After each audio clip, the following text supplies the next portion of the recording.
السلام علیکم، میں ڈاکٹر رؤف رانا آپ کو خوش آمدید کہتا ہوں۔ ذکر کروں گا ایک کیپسول ٹائیویر کے متعلق۔ ٹائیویر دو قسموں میں ٹائیویر اور ٹائیویر ایف میں اویلیبل ہوتا ہے۔ یہ ایک روٹا کیپ ہے، یعنی کہ یہ کھانے کا کیپسول نہیں ہے۔ اس کو آپ روٹا ہیلر کے اندر ڈال کر اس کا کچ لگایا جاتا ہے۔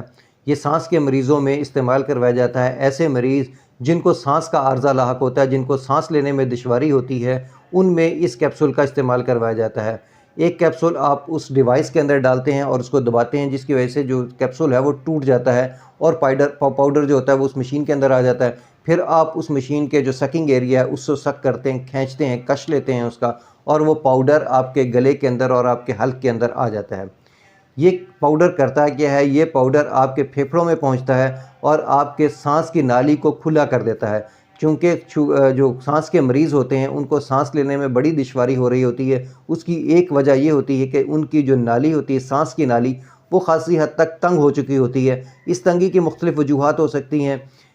سانس کی نالی بذات خود بھی تنگ ہو سکتی ہے، یا اس کے ارد گرد کوئی فلوئڈ، کوئی ریشہ، کوئی سیکریشن جمع ہوئی ہوتی ہے، جس کی وجہ سے اس کا اندر والا جو ڈائی میٹر ہے وہ کم ہو جاتا ہے اور ہوا گزرنے کا جو پیسیج ہے وہ کم ہو جاتا ہے۔ دمے کے مریضوں کے اندر یہ عمومی طور پر استعمال کروایا جاتا ہے۔ جیسے ہی اس کا کش لیا جاتا ہے، یہ دوا ڈائریکٹ پھیپھڑوں میں پہنچتی ہے اور اثر کرتی ہے اور جو نالی ہے اس کو کھول دیتی ہے۔ جیسے ہی نالی کھلی ہوتی ہے تو مریض کو سانس لینے میں آسانی ہو جاتی ہے اور اس کا سانس آسانی سے آنا شروع ہو جاتا ہے۔ اس دوا کا سب سے بڑا فائدہ یہ ہے کہ اس کو کھانے کی ضرورت نہیں ہوتی، چونکہ دوا کا اثر پھیپھڑے پر ہی کروانا مقصود ہوتا ہے، تو یہ لوکل جا کے ادھر اثر کرتی ہے اور کوئی جو نظام انہضام کے مسائل وغیرہ ہیں وہ کوئی پیدا نہیں ہوتے، کوئی مسائل پیدا نہیں ہوتے۔ اور اس کا ایک اور سب سے بڑا فائدہ ہے کہ یہ فوری طور پر اثر کرتی ہے۔ جیسے ہی آپ کو کش لیتے ہیں تو مریض کو خاصی حد تک افاقہ محسوس ہوتا ہے۔ اس کی عمومی طور پر دوا ایک کیپسول روزانہ کی بنیاد پر ہوتا ہے، لیکن اگر مریض کی طبیعت زیادہ ہو، خراب ہو، تو اس میں ایک کیپسول صبح اور ایک کیپسول شام کی دوا بھی تجویز کی جا سکتی ہے۔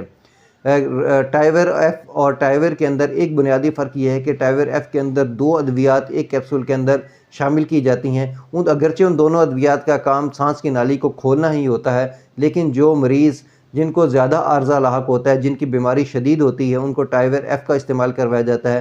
عمومی طور پر جو مریض زیادہ شدت نہیں ہوتی جن کے مرض کی، ان کو ٹائیویر کیپسول کا استعمال کروایا جاتا ہے۔ یہاں پہ آخر میں ایک بات دوبارہ بتا دوں کہ یہ کیپسول کھانے کے لیے نہیں ہے۔ یہ کیپسول روٹا ہیلر کے اندر ڈال کر اس کا کش لگایا جاتا ہے، اس کے پاؤڈر کو سک کیا جاتا ہے تاکہ وہ پھیپھڑوں تک پہنچے اور اپنا کام کر سکے۔ اب بات کرتے ہیں اس کے سائیڈ ایفیکٹس کے بارے میں۔ اس کے کچھ زیادہ سائیڈ ایفیکٹس تو نہیں ہوتے۔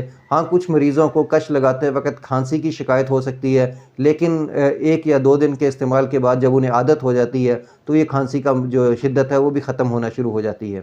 دوسری اس کی ایک اور سائیڈ ایفیکٹ یہ ہے کہ اس کی وجہ سے گلے کے اندر کڑوا پن ہو سکتا ہے۔ کچھ مریض شکایت کرتے ہیں کہ ان کا گلا خشک ہو جاتا ہے، کچھ مریض یہ شکایت کرتے ہیں کہ ان کا منہ خشک ہونا شروع ہو جاتا ہے۔ اس کے علاوہ اگر اس کا استعمال لمبے عرصے تک کرنا مقصود ہو تو پھر یہ ضروری ہے کہ جیسے ہی آپ اس کا استعمال کریں اس کے کچھ دیر بعد کلی کر لیا کریں، کیونکہ اگر اس کا استعمال مسلسل کیا جائے تو یہ منہ کے انفیکشن کا بھی باعث بن سکتا ہے۔ تو اس انفیکشن سے بچنے کے لیے ضروری ہے کہ جیسے ہی آپ اس کا استعمال کریں تو اس کے کچھ دیر بعد 10-15 منٹ بعد آپ کلی کر لیں، تاکہ جتنے بھی یہ دوا ہے منہ کے اندر لگی ہوئی ہے وہ آپ کے کلی کرنے سے ختم ہو جائے۔ مجھے امید ہے کہ میری یہ معلومات آپ کے لیے فائدہ مند ہوگی۔ اللہ آپ کو اور آپ کے تمام اہل خانہ کو صحت والی زندگی عطا کرے۔ اللہ حافظ۔